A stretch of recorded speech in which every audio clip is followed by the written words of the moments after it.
सैफ अली खानला लीलावती रुग्णालयातून डिस्चार्ज, 6 दिवस उपचार घेतल्यानंतर सैफ घरी परतला.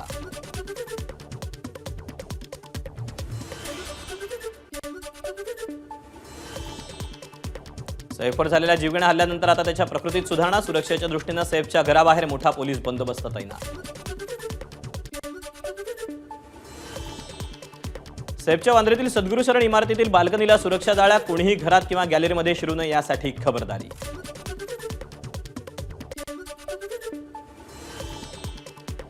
संपूर्ण इमारतीत फक्त सैफच्या घराचा मागील दरवाजा खुला असल्याने आरोपीने सहज प्रवेश केला. वांद्रे पोलीस स्टेशनचे वरिष्ठ पोलीस निरीक्षक संजय मराठेंकडून सैफच्या घराची तपासणी.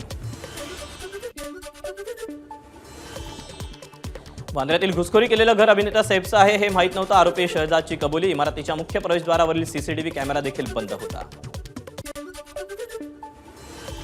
सैफवर हल्ला करणारा आरोपी बांगलादेश आणि मेघालयातील डावकी नदी ओलांडून भारतात मुंबईतल्या उच्चभ्रू वस्तींमध्ये रिक्षा चालकाकडून आरोपीला माहिती. सैफच्या हल्लेखोरानं पश्चिम बंगालच्या आधार कार्डवरून सिम कार्ड खरेदी केल्याचा तपासासमोर. आरोपीनं बांगलादेशमधून काही काळ पश्चिम बंगालमध्ये वास्तव्य केलं होतं.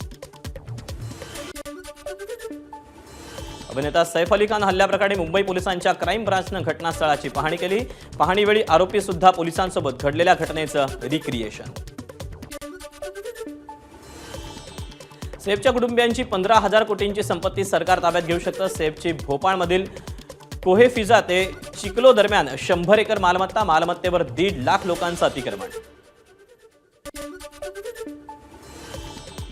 वाल्मिक कराडा सुदर्शन घुले. प्रत्येक घुलेचं एकत्रित सीसीटीव्ही फुटेज. अवादा कंपनीकडे खंडणी मागितली त्या दिवशीचं फुटेज उघडकीस. केज शहरात आरोपी विष्णू चाटेच्या ऑफिसमध्ये कराड. केजचे निलंबित उपनिरीक्षक राजेश पाटीलही कराडचं आल्याचं उघड. आका विष्णू चाटे सुदर्शन घुले खरे आरोपी असून सीसीटीव्हीत दिसणाऱ्या पीआय पाटीलला 6 आरोपी करा. सुरेश धस यांची मागणी. अजून किती पुरावे द्यायचे? धनंजय मुंडेंचा राजीनामा का घेतला जात नाही? जितेंद्र आव्हाडांचा सवाल. तर ती खंडणी नव्हती तर तो इलेक्शन फंडसाठी मागितलेला पैसा. आव्हाडांचा दावा. अवादा कंपनीच्या शिंदेंना मारहाण करत पाथडी देण्यात त्याचे सीसीटीव्ही फुटेज आहेत. भाजप आमदार सुरेश धस यांचा आरोप.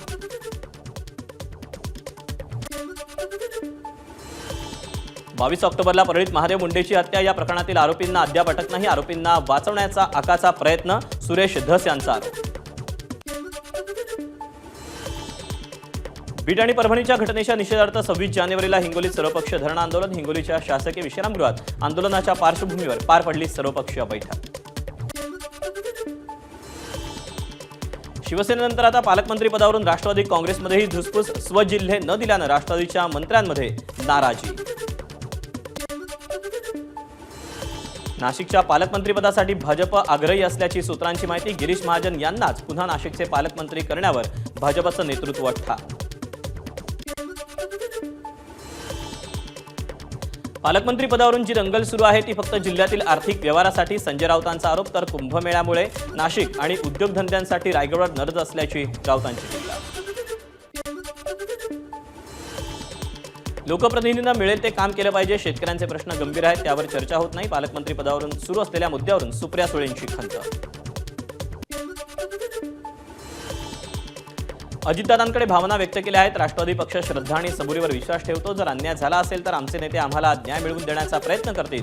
पालकमंत्री पदावरून हसन मुश्रीफ यांची प्रतिक्रिया.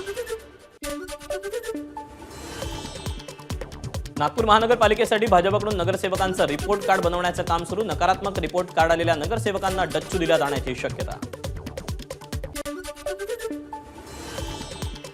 महाविकास आघाडीची महत्त्वपूर्ण बैठक. तिन्ही पक्षाच्या नेत्यांच्या उपस्थितीत बैठकीचं आयोजन. महापालिका निवडणूक आणि मवियातील समन्वयाचा बैठकीत अजेंडा.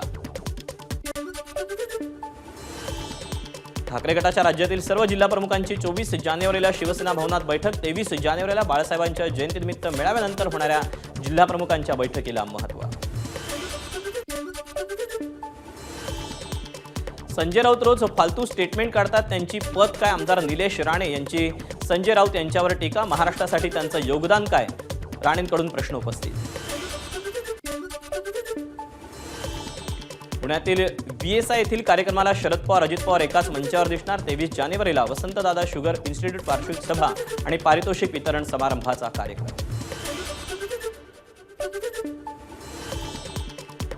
कोकणात ठाकरे गटाला धक्का, रत्नागिरीच्या तालुका प्रमुखांनी पदाचा आणि प्राथमिक सदस्यत्वाचा दिला राजीनामा. राजीनाम्यानंतर प्रदीप साळवी एकनाथ शिंदे यांच्या शिवसेनेत प्रवेश करणार असल्याची चर्चा. अकोल्यात ठाकरे गटात 2 जिल्हा प्रमुखांची नियुक्ती. दातकरांसोबत मंगेश काळे यांची नव्यानं जिल्हा प्रमुखपदी नियुक्ती. कुडाळच्या औरोस इथे आमदार निलेश राणे यांच्या उपस्थितीत शिवसेनेचा मेळावा. भाजपच्या कुडाळ तालुक्यातील 18 सरपंचांसह अनेक पदाधिकारी आणि कार्यकर्त्यांनी केला शिवसेनेमध्ये प्रवेश. ठाकरेंच्या शिवसेनेचे प्रवक्ते हर्षल प्रधान यांचं व्हॉट्सअप हॅक. त्यांच्या नंबरवरून अनेकांना पैशांच्या मागणीचे मेसेजेस. हर्षल प्रधान यांनी एक्स पोस्ट करून दिली माहिती. बोगस अर्ज गैरव्यवहारांमुळे 1 रुपयातील पीक विमा योजना बंद करावी. कृषी आयुक्तांच्या अध्यक्षतेखालील समितीची सरकारला शिफारस. ओडिशा सरकारनं गैरव्यवहारानंतर योजना बंद केली होती. 1 रुपयात पीक विमा योजनेत गैरव्यवहार झाल्याचं प्राथमिकदृष्ट्या निदर्शनास. कृषी मंत्री माणिकराव कोकाट यांची माहिती. योजनेत काही बदल करायचे असतील तर कॅबिनेटमध्ये विषय मांडू. कोकाट यांची एबीपी माझाला प्रतिक्रिया. प्रत्येक योजनेत 2 ते 4% भ्रष्टाचार होतोच. कृषी मंत्री माणिकराव कोकाट यांचं विधान. गैरप्रकारामुळे कोणतीही योजना बंद केली असं नाही. माणिकराव कोकाट यांची प्रतिक्रिया. ठराविक लोकांच्या चुकीमुळे सगळ्या शेतकऱ्यांना दंड देणं चुकीचं. 1 रुपयात पीक विमा योजना बंद करण्यावर आमदार रोहित पवारांची एक्सपोज. 1 रुपयाची पीक विमा योजनेला बोगस म्हणू नये. सुधीर मुनगंटीवारांची प्रतिक्रिया. 1 रुपयाच्या पीक विमा योजनेत एखाद्या ठिकाणी गैरप्रकार झाले असतील तर त्याला शिक्षा करा. मुनगंटीवारांची मागणी. धाराशिव बोगस पीक विमा प्रकरणात 565 शेतकरी दोषी. जिल्हाधिकारी सचिन ओंबासे यांचा पोलीस अधीक्षकांना अहवाल.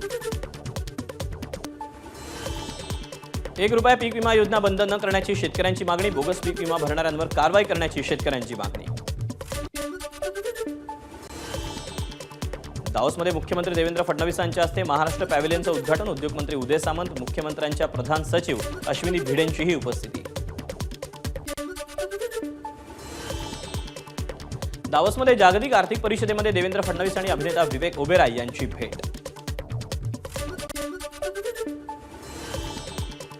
दावोसमध्ये पहिल्या 1 तासात 3 सामंजस्य करार. 38,750 कोटींची गुंतवणूक महाराष्ट्रात होणार. कल्याणी समूह 5,200 कोटी, रिलायन्स इन्फ्रा 16,500 कोटी आणि बालासोर एलॉय 17,000 कोटींची गुंतवणूक करणार. मंत्रालयाच्या राजशिष्टाचार विभागातील अधिकाऱ्यांना ध्वजारोहण आणि ध्वजवंदनाचा अर्थ कळेना. 26 जानेवारीला ध्वजवंदन केलं जातं, मग पालकमंत्र्यांनी ध्वजारोहण करावा असा शासन निर्णय काढला. रोहिंगे बांगलादेश प्रकरणात मालेगाव तहसील कार्यालयात एसआयटीकडून चौकशी. किरीट सोमय्यांनी मालेगावात बांगलादेशी रोहिंग्यांना जन्मदाखले दिले जात असल्याचा केला होता आरोप. एबीपी माझा, उघडा डोळे बघा नीट.